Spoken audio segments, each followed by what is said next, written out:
On the quiet afternoon of April 8, 2017, the affluent neighborhood of Oakwood Drive was basking in the warm glow of spring sunshine.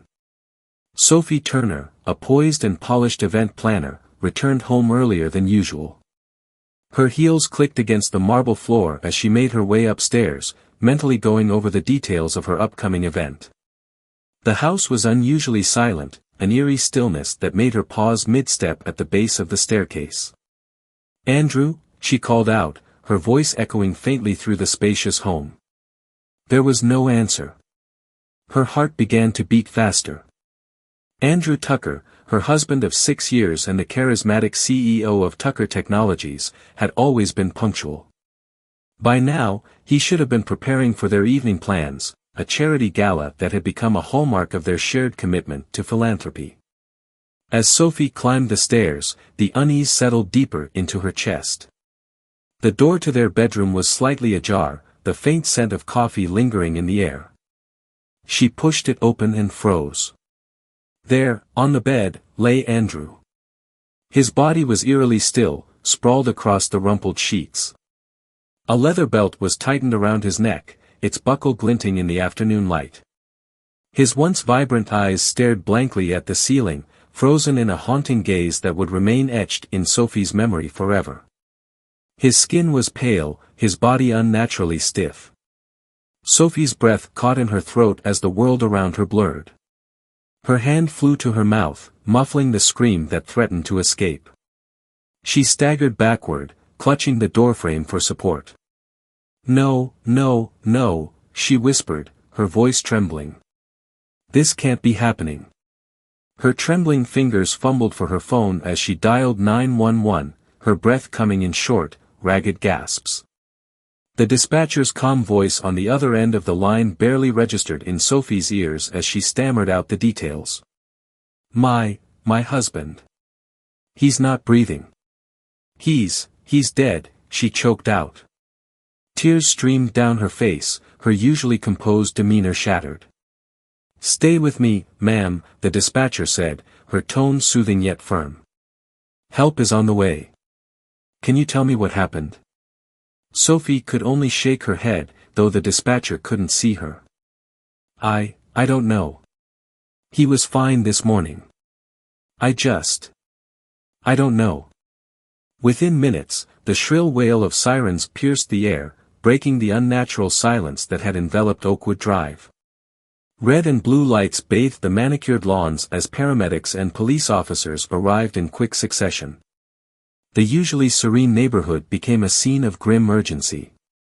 2 paramedics entered the bedroom, their expressions hardening as they surveyed the scene. One approached Andrew's body, checking for any signs of life. After a moment, he looked up and gave a slight shake of his head. The other paramedic gently led Sophie out of the room, her anguished sobs filling the hallway. As officers cordoned off the house, Detective Emma Ramirez and her partner, Detective Marcus Chang, arrived. Ramirez, known for her razor-sharp attention to detail, immediately took in the scene with a practiced eye. Meanwhile, Chang's intuitive grasp of human behavior told him that the tragedy unfolding in this house was far from straightforward. The bedroom, disheveled and chaotic, told a story of its own. The faint aroma of coffee, the lipstick-stained mug on the floor, the discarded satin nightgown, all pointed to a darker narrative. "This wasn't random," Ramirez muttered, her eyes narrowing. "He knew whoever did this." Chang nodded, glancing toward Sophie, who sat on the stairs clutching a tissue. Her tear-streaked face and trembling hands painted the picture of a grieving widow, but was that the whole truth? The detectives exchanged a glance. The investigation had only just begun, but one thing was clear: beneath the veneer of the Tucker household's perfect life lay secrets that someone had gone to deadly lengths to keep hidden. Andrew Tucker was the kind of man who turned heads wherever he went, not just because of his sharp-tailored suits and undeniable charisma, but because of the aura of success he carried. At just 39, he had built an empire. Tucker Technologies, the company he founded a decade earlier, had revolutionized artificial intelligence, catapulting him to the forefront of the tech world. But Andrew wasn't just a businessman. He was a visionary, a philanthropist, and, to many, the epitome of the American dream. He was born in a modest suburb of New Jersey, the eldest of 3 siblings in a hardworking blue-collar family.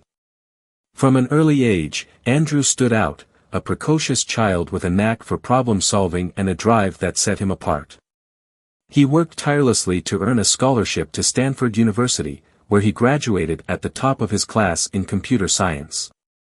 By his early 30s, Andrew's groundbreaking AI software had not only disrupted industries but also made him a self-made millionaire. To the public, Andrew's life seemed like a fairy tale. He had the wealth, the accolades, and the power. His face graced the covers of business magazines, and his speeches at tech conferences were met with standing ovations. But behind the polished exterior, Andrew's personal life told a more complex story. 6 years earlier, Andrew had met Sophie Turner at a high-profile tech summit. Sophie, an elegant and poised event planner, was in charge of the conference's logistics. Their first encounter was brief, a fleeting exchange of smiles in the midst of a bustling gala, but it left a lasting impression. Fate intervened weeks later when they crossed paths at a charity fundraiser. This time, sparks flew. Sophie had been drawn to Andrew's ambition and intellect, while he was captivated by her grace and independence. Their whirlwind romance culminated in a fairy tale wedding at an exclusive vineyard in Napa Valley. The guest list read like a who's who of Silicon Valley and high society, cementing their status as a power couple. As a couple, Andrew and Sophie were a picture of modern sophistication. They balanced their professional achievements with a shared passion for philanthropy. Together, they spearheaded initiatives to fund STEM education, hosted lavish fundraisers for environmental causes, and were regulars at charity galas. To the outside world, they were unstoppable, a perfect blend of brilliance and beauty. But perfection is often an illusion. Beneath the glossy veneer, cracks had begun to form in their relationship. Andrew's relentless drive often left him preoccupied, distant even. Late nights at the office, endless business trips, and the constant pressure to innovate began to take their toll. Sophie, meanwhile, struggled with the growing void between them. Though she had built a successful career of her own, she often found herself in Andrew's shadow, playing the role of the supportive wife while silently yearning for a deeper connection.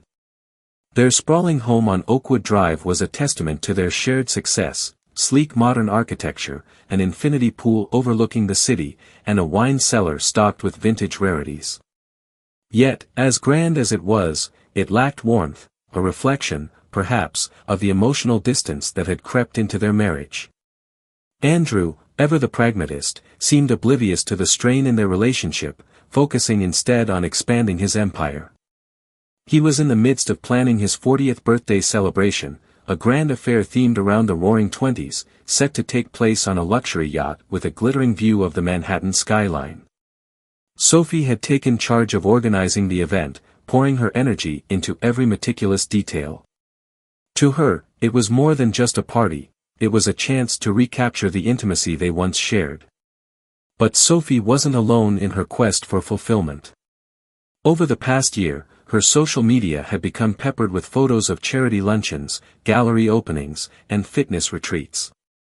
One figure appeared repeatedly in these snapshots: Logan Hunter, a personal trainer whose rugged good looks and magnetic charm had earned him a devoted following. Though Sophie dismissed their connection as professional, whispers had begun to circulate among their social circle. Even as Andrew's world revolved around algorithms and board meetings, Sophie's path had begun to diverge. She longed for something more, a spark, a sense of being truly seen. Whether she found that in Logan or in fleeting moments of rebellion against the life she had built was unclear. What was certain, however, was that the Tuckers' seemingly perfect life was beginning to fray at the edges. On that fateful day in April, the polished facade of their lives came crashing down. The loss of Andrew Tucker was not just the death of a man but the unraveling of a story that had captivated the public. As the detectives began to delve deeper into their lives, it became clear that the Tuckers were not the perfect couple everyone believed them to be. Instead, they were a reflection of ambition and love gone awry, a potent cocktail of secrets, desires, and unspoken truths. Little did anyone know, the layers of their story were about to be peeled back, revealing a labyrinth of betrayal and heartbreak beneath the surface. Detective Emma Ramirez adjusted the latex gloves on her hands as she stepped into the master bedroom of the Tucker residence. The scene before her was anything but ordinary. The pristine, modern design of the room clashed sharply with the chaos that had unfolded within its walls. Beside her, Detective Marcus Chong surveyed the room with a calculated gaze, his intuition already piecing together fragments of the story. The bed was disheveled, its silky white sheets twisted and untucked. A satin nightgown was draped carelessly over a lamp on the bedside table. 2 coffee mugs lay on the floor, one untouched, the other with a faint trace of red lipstick on the rim. Near the mugs was a crumpled wrapper from a local bakery, suggesting someone had been there recently, perhaps even shared an intimate moment with Andrew Tucker before his death. On the bed, the lifeless body of Andrew lay as paramedics confirmed his death, carefully avoiding disturbing the crime scene. His face bore faint scratches, a bruise on his temple hinted at a possible altercation, and the leather belt around his neck was still tightened, its positioning deliberate and unmistakable. "This wasn't a burglary," Ramirez said, her voice low and firm. "No signs of forced entry, nothing stolen. Whoever did this was either invited in or had access." Chong knelt beside the bed, examining the belt. "This wasn't a spur-of-the-moment act either. It's too precise, too controlled." He paused, gesturing toward the scattered objects on the floor. "But the rest of the room, it's chaos. Like there was a struggle." Ramirez nodded, her eyes narrowing as she studied the lipstick-stained coffee mug. "He wasn't alone in here. Whoever was with him may have been the last person to see him alive, or the one who killed him." As the forensic team arrived, the detective stepped back, allowing the specialists to comb through the scene. Fingerprints were lifted from the coffee mugs and furniture. DNA samples were collected from the belt and beneath Andrew's fingernails, where faint traces of skin suggested he had fought back. Hairs and fibers were meticulously bagged, and a UV light scanned the bed for any additional evidence. Outside, the neighbors peered from behind their curtains, their whispers filling the otherwise silent street. The Tucker residence had always been a symbol of success, a pristine image that now stood shattered. To many, Andrew's death was a tragedy, to the detectives, it was a puzzle laden with secrets. As Ramirez continued her survey, her gaze fell on a photograph hanging on the wall. It was a snapshot of Andrew and Sophie at their wedding, a moment frozen in time, both of them smiling, seemingly invincible. Ramirez couldn't help but wonder how much of that picture was real and how much was a facade. In the hallway, Sophie Turner sat slumped on the stairs, her tear-streaked face buried in her hands. Her body trembled with sobs, but Ramirez noticed something odd. Sophie's gaze occasionally darted toward the bedroom door, her expression flickering between grief and something else, fear, perhaps. Was she mourning her husband, or was there something she wasn't saying? Chong approached Sophie gently. "Mrs. Turner, we're going to need to ask you some questions. Can you tell us anything about what happened here?" Sophie looked up, her eyes red and swollen. I don't know," she stammered. "I found him like that. He was fine this morning. I swear I don't know what happened." Ramirez crouched to meet Sophie's gaze, her tone calm but probing. "You didn't hear anything unusual? No sounds, no voices?" Sophie shook her head quickly, perhaps too quickly. "No. I was out all day, working on an event in Nashville. I didn't get back until," her voice broke as she glanced toward the room again. "Until it was too late." Her words hung in the air, but Ramirez wasn't convinced. Something about Sophie's demeanor felt off, too rehearsed, too eager to establish her alibi. Ramirez exchanged a subtle glance with Chong, a silent acknowledgement that Sophie's story would need to be verified. Back in the bedroom, the forensic team uncovered another clue, a faint smear of lipstick on Andrew's cheek, matching the shade on the coffee mug. It was a unique color, likely custom-made or high-end. Ramirez made a mental note to investigate further. The presence of the lipstick suggested an intimate encounter, and if it wasn't Sophie's, who did it belong to? As the sun dipped below the horizon, casting long shadows through the Tucker residence, the detectives gathered their findings. The evidence painted a murky picture, one filled with contradictions and unanswered questions. Andrew Tucker's death wasn't just a random act of violence, it was deeply personal, calculated, and shrouded in secrecy. "This is just the beginning," Ramirez said as she removed her gloves. "The scene is telling us a story. We just need to figure out who wrote it." With that, the investigation moved beyond the walls of the Tucker residence. Andrew's death was no longer just a tragedy, it was the unraveling of a mystery that would reveal the cracks in the life he had so carefully built. Detective Marcus Chang leaned back in his chair at the precinct, his eyes fixed on the timeline he'd sketched across the whiteboard. Each piece of evidence from the Tucker case had been logged meticulously, but gaps in the story lingered like shadows. He tapped the board with his marker, highlighting the time Sophie Turner claimed she was working in Nashville, far from her home in Oakwood Drive. "Her alibi," Chang said, glancing at his partner, Detective Emma Ramirez. "It's airtight on paper, but something about it feels too perfect. She's been overly cooperative, almost as if she's trying to convince us she's innocent." Ramirez nodded, her expression pensive. "The lipstick, the second coffee mug, the disheveled room, it all points to someone else being there with Andrew before he died.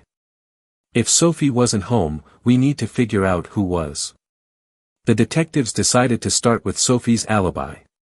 Ramirez made a call to the event venue in Nashville where Sophie claimed she'd been working late. The coordinator confirmed that Sophie had scheduled meetings there earlier that day but mentioned something peculiar: those meetings had been cancelled last minute. When Ramirez asked for security footage, the coordinator hesitated but eventually agreed to provide the recordings. Later that evening, Ramirez and Chang sat in the precinct's dimly lit evidence room, watching the grainy footage from the Nashville venue. Sophie appeared on the screen, arriving in a sleek black car. She entered the building around noon, but only stayed for an hour. The footage then showed her walking back to her car, accompanied by a man. He was tall, with a muscular build, wearing a fedora and sunglasses.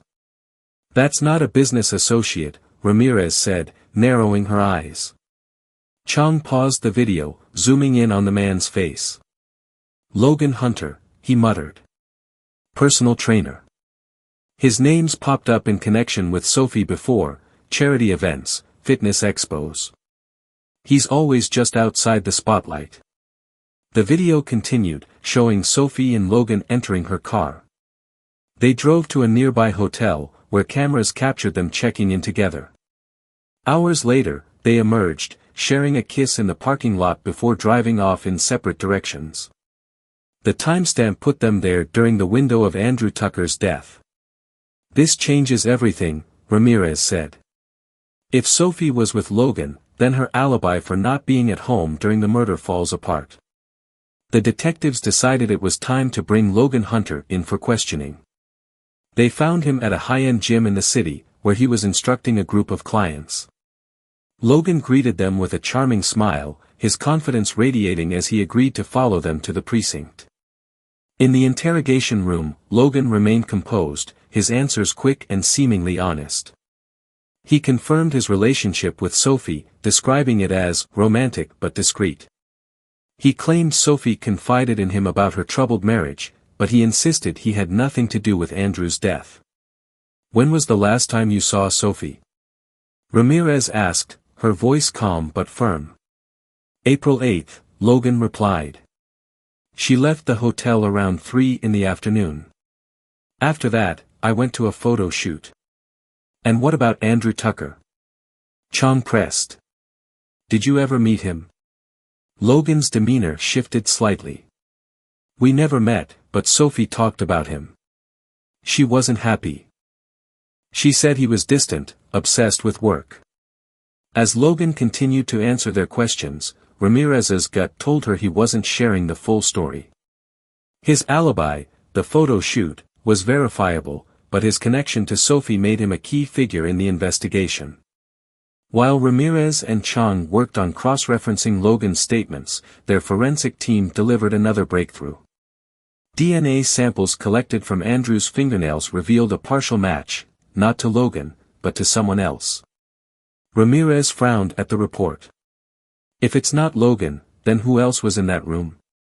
The detectives turned their attention back to Sophie's communications.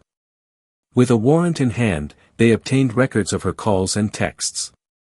The messages were illuminating. In the days leading up to Andrew's death, Sophie had exchanged dozens of cryptic messages with Logan.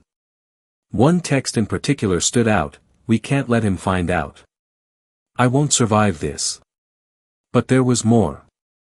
Sophie's call logs revealed frequent contact with another name, Vincent, Andrew Tucker's personal secretary.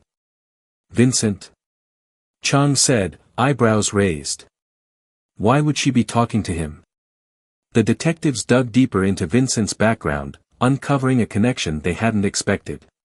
Vincent had been working closely with Andrew for years, managing not only his schedule but also his personal life. If anyone had insights into Andrew's private affairs, or Sophie's, it was Vincent.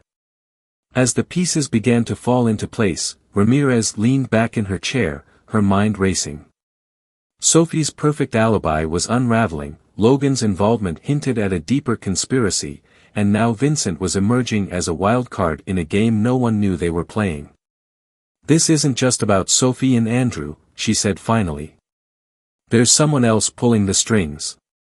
The investigation was no longer just about solving Andrew Tucker's murder. It was about unmasking the web of lies that had trapped everyone involved. And with each revelation, the detectives grew closer to the truth, one that promised to shake everything they thought they knew. Detectives Emma Ramirez and Marcus Chang had seen their share of tangled cases, but the Tucker investigation was quickly becoming one of the most intricate puzzles they'd ever encountered. Every piece of evidence seemed to lead to more questions. As the days unfolded, the investigation took a sharp turn, unraveling secrets that painted a picture far darker than they had initially imagined. The breakthrough came when the detectives turned their attention to Vincent, Andrew Tucker's longtime personal secretary.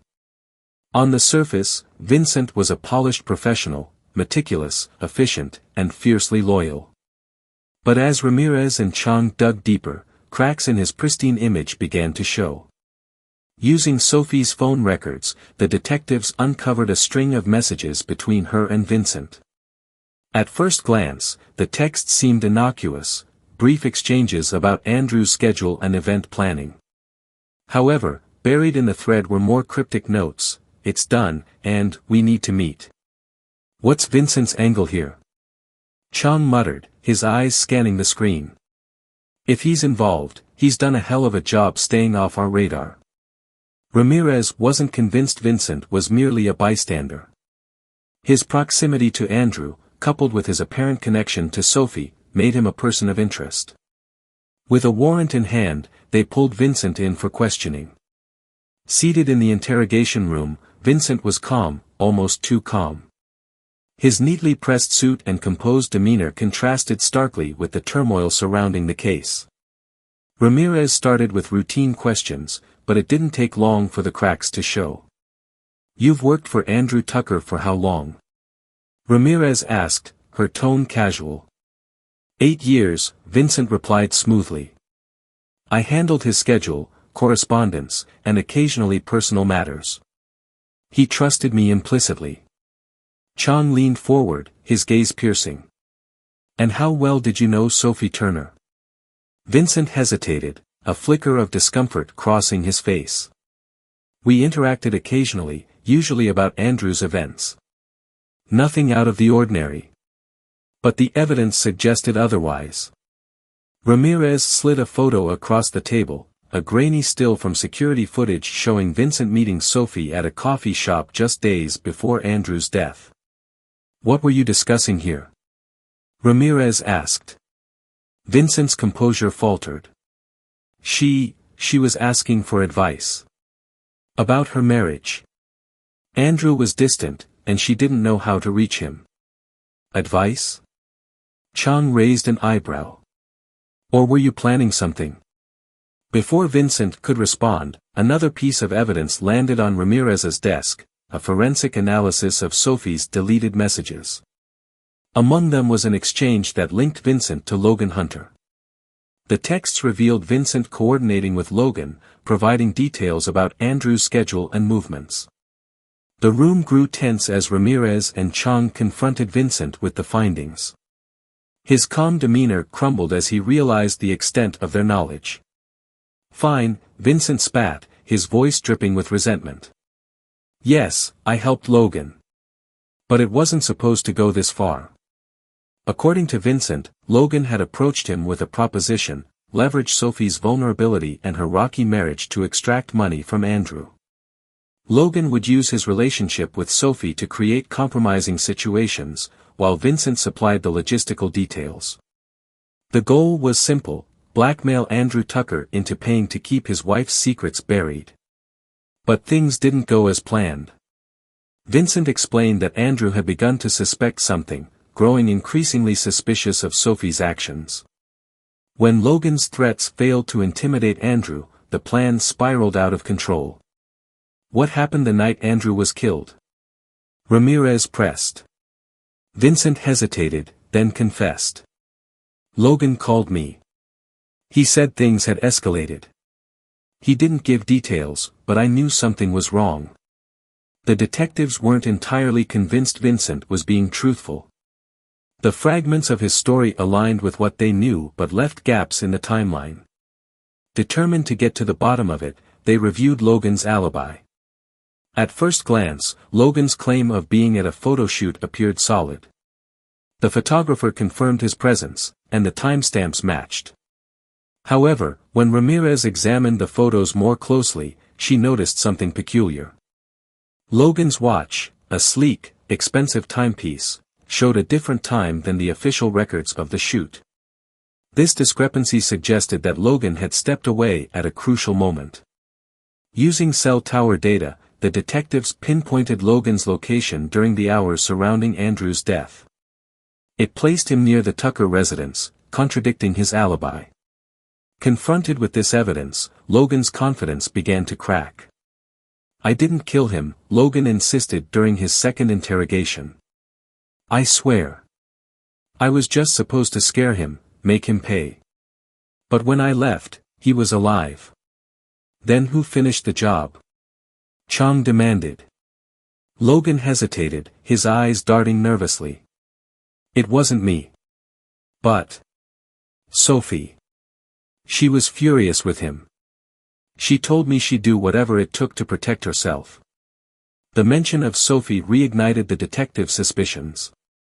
Had she been more involved than she claimed? Or was Logan trying to deflect blame? As they pieced together the timeline, one thing became clear: the secrets that bound Sophie, Logan, and Vincent were unraveling, and the truth was closer than ever. Andrew Tucker's death was no longer just a tragic accident or a crime of passion, it was the result of a meticulously orchestrated scheme that had spiraled into chaos. The detectives braced themselves for the final revelations, knowing they were on the cusp of uncovering the darkest layers of the Tucker family's story. Detectives Emma Ramirez and Marcus Chang sat across from Sophie Turner in the stark, dimly lit interrogation room. The weight of the investigation pressed heavily on all of them. Sophie, once the picture of elegance and control, now appeared broken.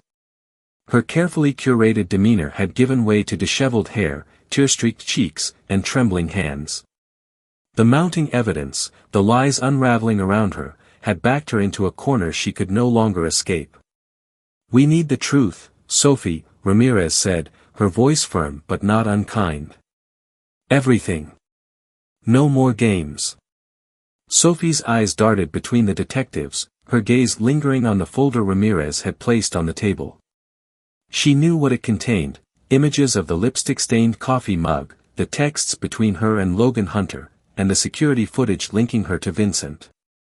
Each piece of evidence was a thread that, when woven together, painted a damning picture.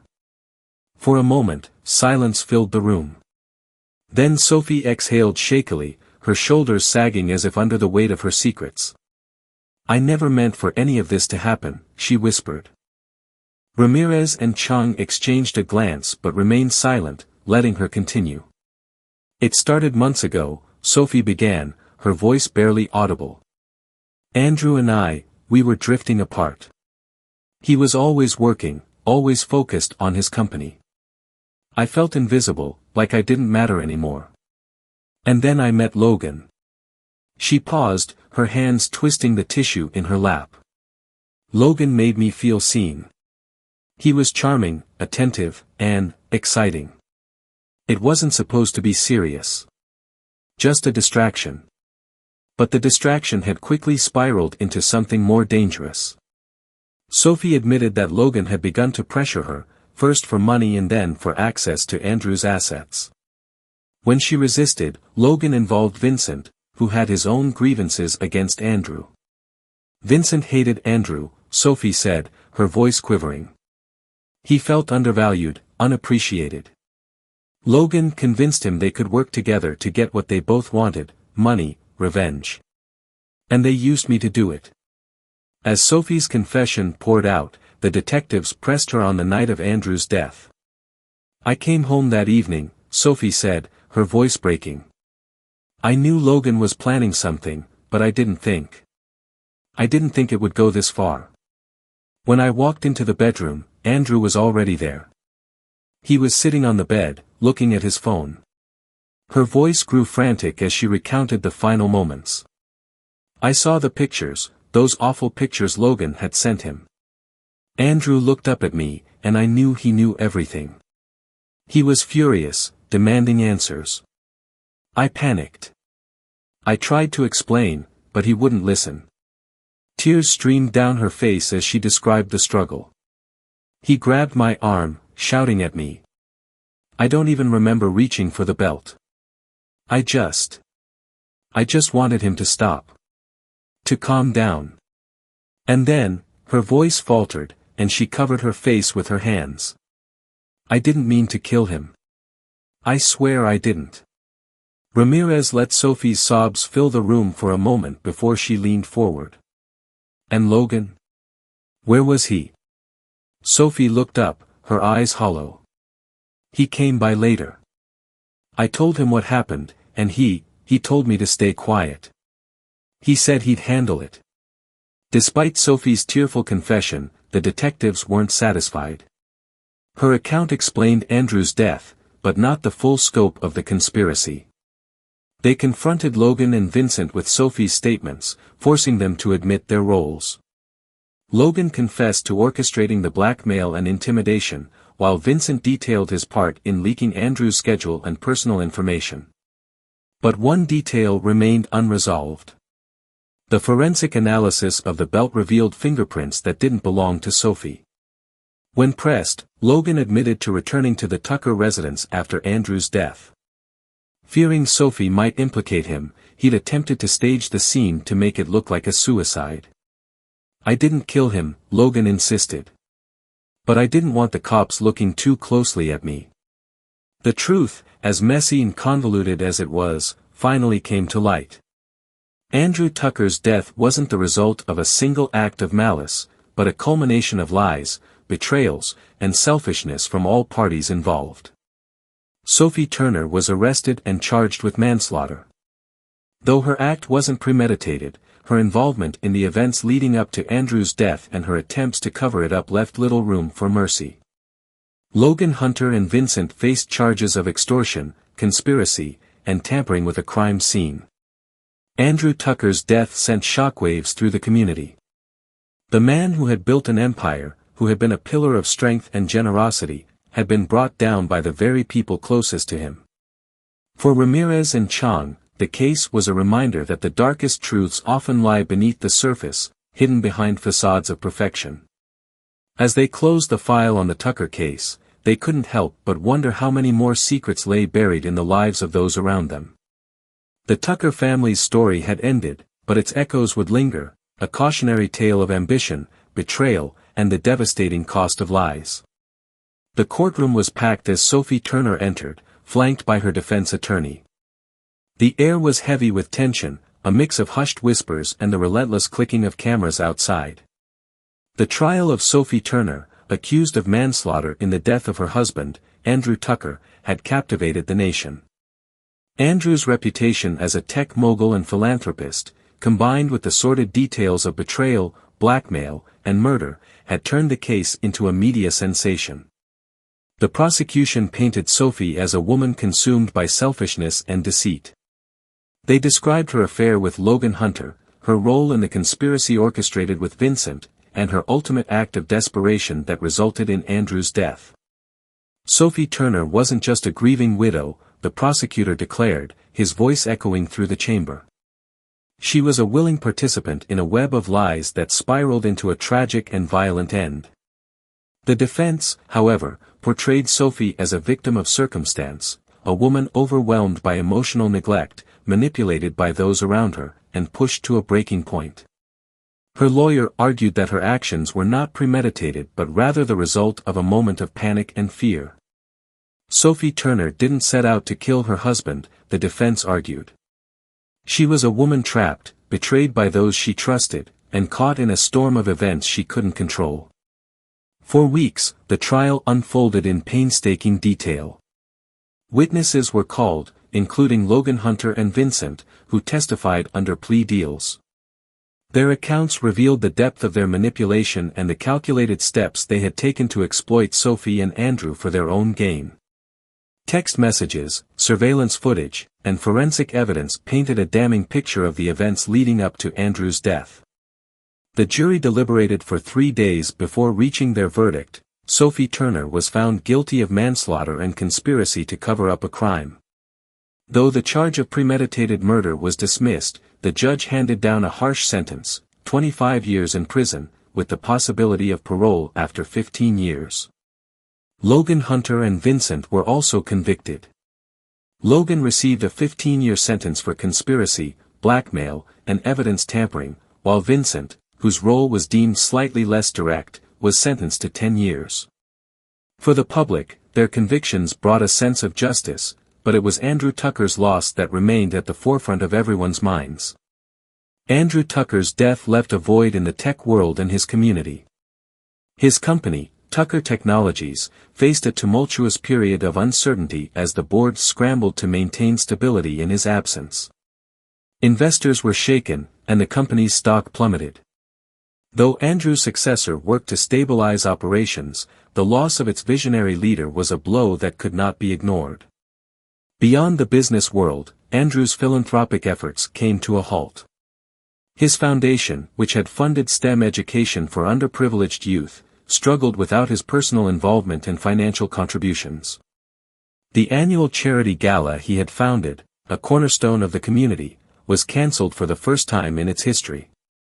The community center where Andrew had coached youth programs faced closure due to a lack of funding, leaving a deep sense of loss among the families he had helped. For the residents of Oakwood Drive, the tragedy was a grim reminder that even the most seemingly perfect lives could harbor darkness. The Tucker residence, once a symbol of success and prosperity, stood empty, a haunting reminder of the events that had transpired within its walls. Neighbors spoke in hushed tones about the Tucker case, their voices tinged with both pity and judgment. The media's portrayal of Sophie varied. Some saw her as a cautionary tale, a woman consumed by poor choices and the consequences of her actions. Others viewed her as a victim of societal pressures, trapped in a marriage that left her isolated and vulnerable to manipulation. The debate over her culpability sparked conversations about the complexities of human relationships and the consequences of emotional neglect. Andrew Tucker's legacy, once defined by innovation and generosity, was now marred by the scandal surrounding his death. Yet, those who knew him best fought to preserve his memory. Former colleagues spoke of his brilliance and drive, friends remembered his kindness, and beneficiaries of his philanthropic efforts shared stories of how his contributions had changed their lives. For Detective Emma Ramirez and Marcus Chong, the case served as a stark reminder of the fragility of human connections and the destructive power of greed and betrayal. As they closed the file on the Tucker investigation, Ramirez reflected on its impact. This case wasn't just about Andrew Tucker's death, she told Chang one evening as they left the precinct. It was about how far people will go when their secrets are threatened and their desires are unchecked. Chang nodded, his gaze distant. And how those secrets never stay buried. As the world moved on, the Tucker case remained a topic of intrigue and a warning of what lies beneath the surface of even the most enviable lives. The tragedy left a permanent scar, not just on those involved, but on a community that would never quite recover from the loss of its brightest star. The Tucker case may have ended in a courtroom, but its impact rippled far beyond the walls of the courthouse. For weeks, the public couldn't stop talking about the twists and turns that led to Andrew Tucker's tragic death. The case had all the makings of a modern-day cautionary tale, a high-powered couple, a web of lies, forbidden desires, and ultimately, a devastating loss. On social media, the story took on a life of its own. Viral hashtags like #TuckerTragedy and #Sophie Turner Trial dominated timelines, with people around the world debating everything from Sophie's guilt to the societal pressures that may have driven her actions. Think pieces flooded news outlets, dissecting the complexities of the case and its broader implications. Some saw Sophie Turner as a villain, a woman who let greed and lust destroy not only her marriage but also the life of an influential and beloved figure. Others viewed her more sympathetically, as someone overwhelmed by loneliness and manipulation. The debate was polarizing, but it kept the Tucker case in the public eye long after the trial concluded. For the people of Oakwood Drive, life would never be the same. The Tucker mansion, once the crown jewel of the neighborhood, became a somber symbol of tragedy. For sale signs lined the street as families who had once envied Andrew and Sophie now looked to leave the shadow cast by their downfall. The local charities Andrew supported faced the harshest consequences. His contributions had kept many programs alive, from food banks to educational initiatives. Without his funding, these programs struggled to find replacement sponsors. A scholarship fund he had started for young entrepreneurs was discontinued, leaving students without the opportunities Andrew had dreamed of providing. The annual charity gala, which Andrew and Sophie had hosted together, was cancelled indefinitely. For many, its absence was a painful reminder of the loss, not just of Andrew but of the hope and optimism he had represented. His absence left a gaping hole, one that couldn't easily be filled. The Tucker case became a staple of true crime documentaries and podcasts. Major streaming platforms released specials that delved into the case's every detail, each offering its own take on the dynamics between Andrew, Sophie, Logan Hunter, and Vincent. Narratives ranged from analytical dissections of greed and betrayal to sensationalized accounts that framed Sophie as a Black Widow archetype. Journalists wrote books, and talk shows invited legal experts and psychologists to weigh in on what drove Sophie to such extremes. Some questioned whether the pressures of being married to a high-profile figure like Andrew had contributed to her unraveling. Others pointed to Sophie's actions as a stark example of how unchecked ambition and secrecy could destroy lives. Despite the varying perspectives, one theme resonated across all platforms: the facade of perfection often hides the deepest flaws. The Tucker case reminded audiences everywhere that the seemingly perfect life could be a carefully constructed illusion. The Tucker tragedy also sparked widespread conversations about relationships, particularly the dangers of neglect, unspoken resentment, and the consequences of emotional isolation. Experts used the case as a springboard to discuss the importance of communication in marriage, the psychological effects of infidelity, and the impact of social expectations on individuals' mental health. For many couples, the case was a wake-up call, a reminder to address the cracks in their relationships before they widened into chasms. Counselors reported an uptick in clients citing the Tucker case as a motivation to seek help for their own struggles. For detectives Emma Ramirez and Marcus Chong, the case was one they would never forget. As they reviewed their final notes, the layers of complexity still lingered in their minds. It wasn't just about solving a murder, it was about understanding the depths of human behavior, the choices people make under pressure, and the ripple effects of those decisions. Ramirez, ever the realist, summed it up during a quiet moment with Chong. This case wasn't just about Andrew Tucker or Sophie Turner. It was about all of us. How far we'll go to protect what we think matters, and what we're willing to sacrifice along the way. Chong nodded. And how often those sacrifices aren't worth it. The detectives knew they couldn't change the outcome, but the lessons they took from the case would guide them in future investigations.